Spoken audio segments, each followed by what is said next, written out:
Okay, as you can see, I've mocked the rack up here on the wall, and like I mentioned, I shifted it to the right. What will that allow me to do is on the left side to be able to change plates, and I'm hoping that the distance between the wall and the upright there will clear a plate. I'll show you what I mean.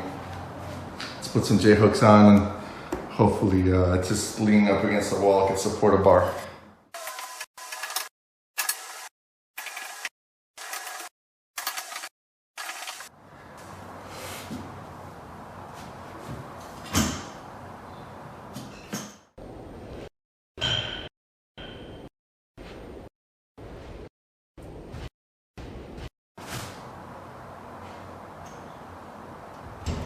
So you can see here I have a couple of feet to get my body through the opening between the window, the wall, and the end of the bar here. And on this side, I'm in no danger of impacting that wall. And there's a good, at least a foot between the plate and the wall. So I think that's what I'm gonna do. I'm gonna end up pushing the rack over as far as I can to the right, and that will allow me to have a nice centered position in the room and utilize that corner for something else, whether it be bar storage, plate storage, bench storage, whatever it is, accessory storage, bands, dip bar, what have you. There's no sense in me moving the rack over to the left anymore, I don't think, because I don't gain anything on the right side. There's not enough room there for anything. So centering the rack would put the bar right up against the walls I showed earlier, and then I could impact the windowsill as I'm working out, and the wall, obviously. So yeah, I think that's what's gonna happen here. I've cut my plywood here to fit the entire area there, and obviously it's 4 foot. These bars here are just about 41, so the rack should still be sitting on the plywood. And then I will need a piece of stall mat.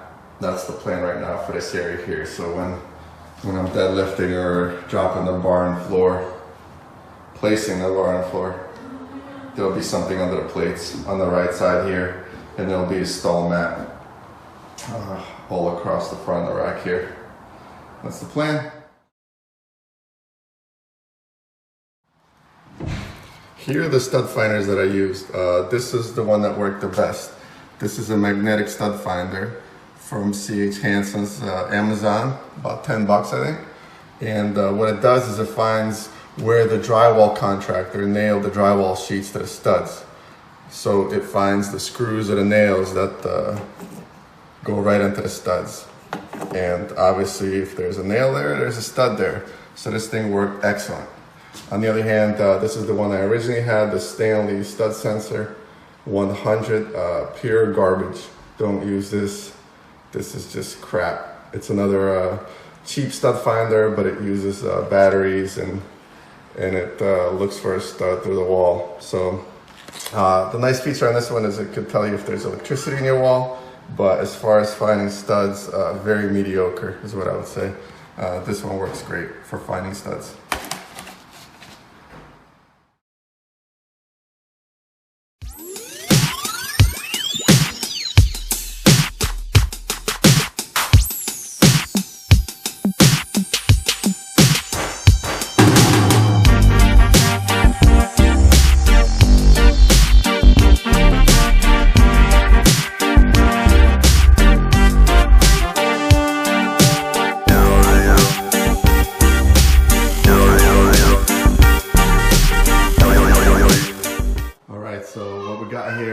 Upper stringer is in place. We have most of the lags in. We have inter 4 studs, but we're missing a stud right there. That's where one of the hinges is gonna go. So because the hinge is wide, I actually gonna have to space them out a little bit wider than all the other ones. So I'm gonna wait to do this one. The other thing is that from this side here to all the way to the right, there's no more studs. The only studs in the corner. So I potentially would need to angle the studs into the corner a little bit. So I'm gonna wait on those too. And again, the hinge, the right hinge is gonna be all the way up against the wall more or less at the end of the stringer there. So again, these would probably need to be spaced out further towards the edge of the stringer, towards the top and the bottom. But the hard part I think is done. As far as I could tell, I hit all studs, so I didn't miss any. I'm really happy about that. That would have been a disaster. On the other side of this shower wall is actually a shower. All the plumbing is there. There's a little bit of electrical here. You could tell from, actually that's low voltage, but there's electrical right there. So yeah, maybe there's not electrical, but for sure there's plumbing. There's plumbing on that side of the wall. So I have to be really careful there. But that's how the stringers are gonna look, obviously, so I'm gonna have to come back and touch up with paint. That's to be expected. Nothing surprising about that, but once the stringers are up, I could come back and plumb the rack and start bolting the hinges.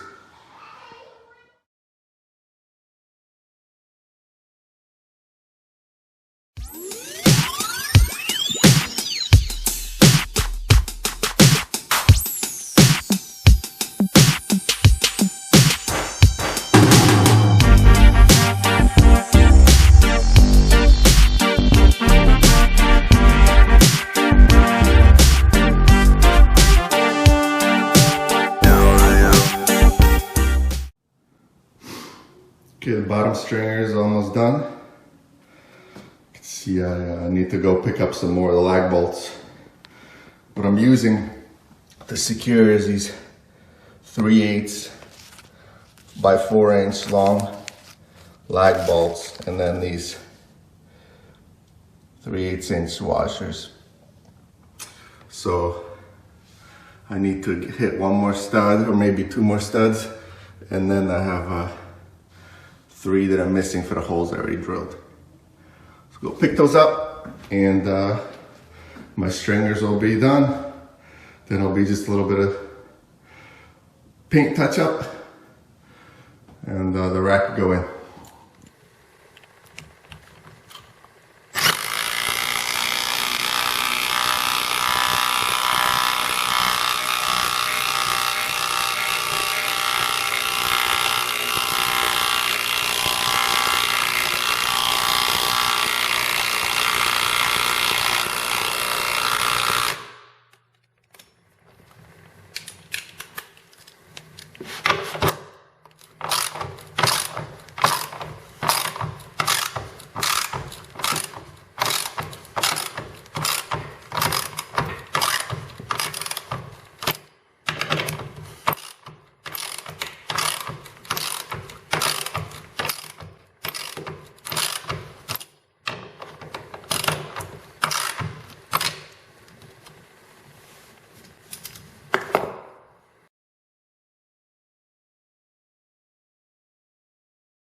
The rack is bolted per the instructions, where the bottom hole is 7¼ inches from the platform. The top hole is 76 inches from the platform. The inside holes of the hinges are 41½ inches apart, and the holes on each hinge are 6.4 inches apart. So this is where we are after mounting the stringers. Top one is pretty well mounted. The other one, I ran out of the lag bolts. I didn't count my studs properly, apparently. So I just ran to the store, picked up some more lags. We'll get the missing holes buttoned up. And then, as I mentioned earlier, we have to make a call on whether or not to try to secure it to a stud here in the corner. The last stud is over there, So it's kind of cantilevered from that bolt on the left side of the screen to the right here. So I may try to run a couple of lags into the stud that's always in the corner. Alternatively, I think what I may do is there's actually, you can see it better on this side, there's two smaller holes up and above and below that big bolt. There's a 1/2 inch lag right there, and there's two more holes here. So what I may do is on the right side there is I may utilize those bolts, those holes, and run longer lags into the stud instead of trying to put something through the string here. So I may just secure the hinge directly to the stud on the right side there, and it'll be a identical situation there. You could see it right there. Those two holes, they're pretty well lined up with the stud in the wall, and I may use them with longer lags to run into the stud. That'll secure this. On the left upright, where the studs are kind of far apart, or actually the studs I use are far apart, right? But that's not as critical. There is a stud kind of almost in the middle here, so I may run a couple lags up above and below the hinge here to secure as well. So that's a decision I'm going to make. And once I do that and touch everything up, the rack will be mounted, and that'll be it. Then we could proceed with finishing up the platform, laying out the stall mat, and so on. So what I did want to mention here is actually the measurements that the Titan Fitness provides is 76 to the hole on the upper braces. Okay, this is a little bit low for me. I measured from the top of the platform up to the hole at 76. And what I end up with is the hinge side being lower than the rack side by probably a 1/4 inch at least. So that's fairly significant difference. And that makes it a little bit harder to fold. And also when it's folded, the members, when they line up with a cross brace, you could see just how far out of level they are. So I can show that later at some point. But that's the issue on both sides. I haven't measured actually the bottom, but we can take a look right now to see what I'm talking about. So when I place the level here, you can see the bubble is quite far out towards the rack side, away from the wall and the hinge side, right? So I mean, that's a ton of daylight to get that plumb. That's at least a 1/4 inch, maybe more. Maybe 3/8 or so. If I show you the top here, you could see it's the same situation. Okay, so the measurements here, my floor is not out that much, and the platform shouldn't be either, so it's out quite a bit, you know. The hinge side should have came up at least a 1/4 inch, maybe almost a 1/2 inch. From the measurement that they provide you of 76. So, and the measurement, I guess, of the 7 1/4 from the bottom. But it is what it is. I think it still folds up. I still need to tighten everything up, button it up, like I said, touch up the wall, put my outlet covers back on, and then get to outfitting everything else. All right, let's bolt together the rack. The hinges are in, the stringers are in, and we're gonna just tighten everything up on the rack.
Okay, so as I mentioned, I installed the brackets, the hinges per spec, and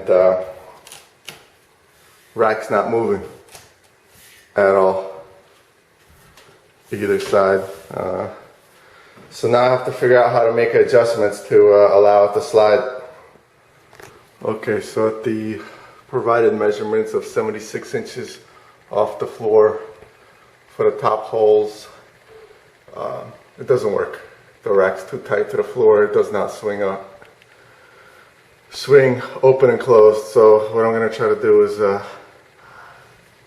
move the hinges up about ½ inch, fill the old holes with some wood dowel, and see if I could re-drill and slide everything up, both for the top and bottom hinge. If that doesn't work, I have no choice but to offset the rack then to the left by 3 or 4 inches and drill brand new holes at the correct height. Unfortunate, thought I was going to be able to finish this quickly, but that's not the case.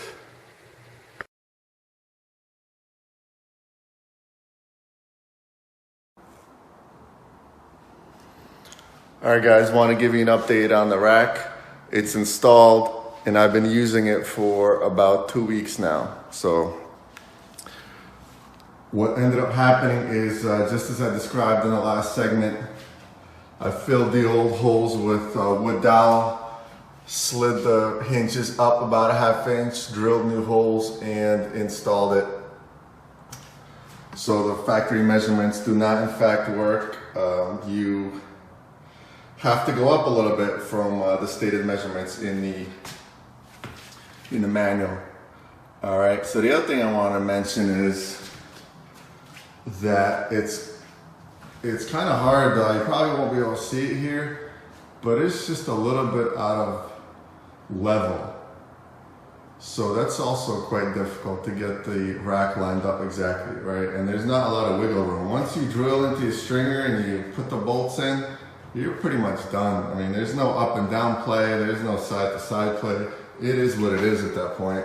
So I believe on the Rogue version, I could be wrong, you have some up and down play here, right? So even if you're off on your hinge by maybe that ½ inch or so, you have enough play where the rack will still function. By that I mean it will open and close. Not the case with the Titan Fitness rack.